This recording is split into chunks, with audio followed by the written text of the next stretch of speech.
Bonjour chers amis francophones du monde entier, merci, bienvenue sur ma chaîne. Aujourd'hui on va parler d'un sujet intéressant puisqu'on va parler de l'imam Chalgoumi, qu'il a visité en Israël, ça fait 2 semaines à peu près, avec une délégation d'imams du monde entier. Ma mère l'a rencontré à la Knesset, c'est ma mère qui m'a appelé, qui m'en a informé, je ne savais pas au début. Il m'a dit, j'étais avec l'imam Chalgoumi, je ne sais pas un peu qui c'était. Il m'a dit, il m'a serré la main, il a dit, c'est un problème, venez chez moi, un truc. J'ai dit, ma mère qui aime un imam, c'est quelque chose de nouveau. Et donc, je me suis intéressé sur la question. Et donc, c'est intéressant d'en parler parce que nous, on a l'habitude de l'islamisme qui est radical, de l'islamisme qui est contre les minorités.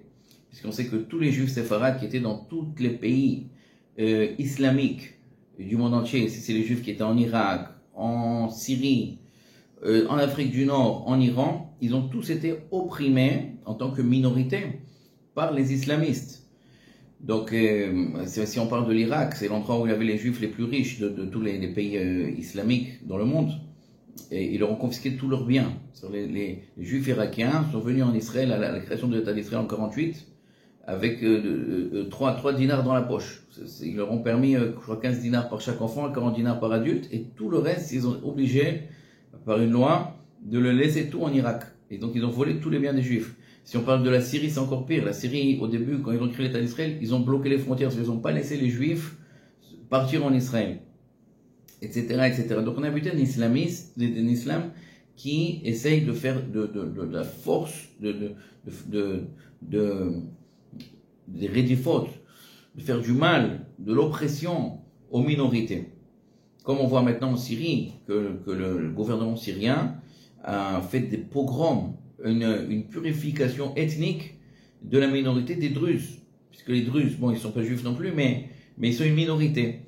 Et donc on voit comment ils ont massacré, comment ils ont rasé la moustache aux grands prêtres Druzes, comment ils ont violé des femmes, ils ont tué des enfants, et tout le monde se tait, ça n'intéresse personne. Tout le monde parle de Gaza, des Palestiniens, et comment Israël tue des terroristes, alors que les Druzes qui se font massacrer, parce qu'ils sont Druzes, ils ne sont pas islamiques, ils ne sont pas chrétiens non plus, personne n'en parle.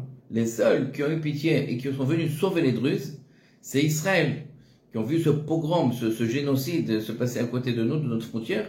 Et donc on est un état de paix, un état de tzedek, de droit d'homme. Donc on a été sauver les Druzes. Mais sinon nous, les pauvres, qu'est-ce qu'il y aurait été avec ces Druzes? Ils les auraient tous tués. Ça fait shalom. Je ne vais même pas y penser. Et là, on voit un imam.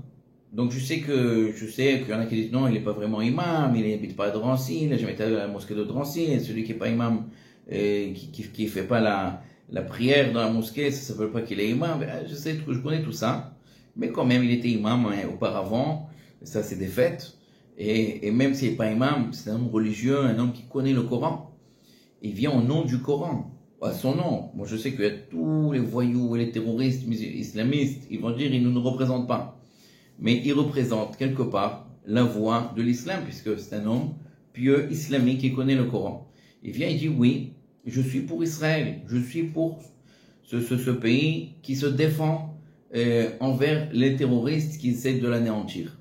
Et là on voit qu'il y a dans l'islam des voix, des personnes qui sont cohérentes, qui vont vers le chemin de la vérité, le chemin et les valeurs que l'islam est censé nous enseigner, les valeurs d'amour d'autrui, les valeurs de paix dans le monde, etc., etc. Et c'est très important de le souligner, de le mettre en valeur et de montrer que ça existe. Ça existe. Il n'y a pas que des antisémites chez les Arabes. Pas tous les Arabes sont antisémites. Il y a des Arabes qui sont antisémites, ce que je dis tout le temps à tout le monde. Voilà, malheureusement, comme les Arabes antisémites font beaucoup de bruit, il y a beaucoup de gens qui pensent que tous les Arabes sont antisémites, mais non. Il faut le savoir, c'est pas vrai. Moi aussi, je le souligne à chaque fois, même dans mes cours, je dis aux gens, ne parlez pas comme ça. Il y a des Arabes qui sont bien, et donc c'est important de le souligner.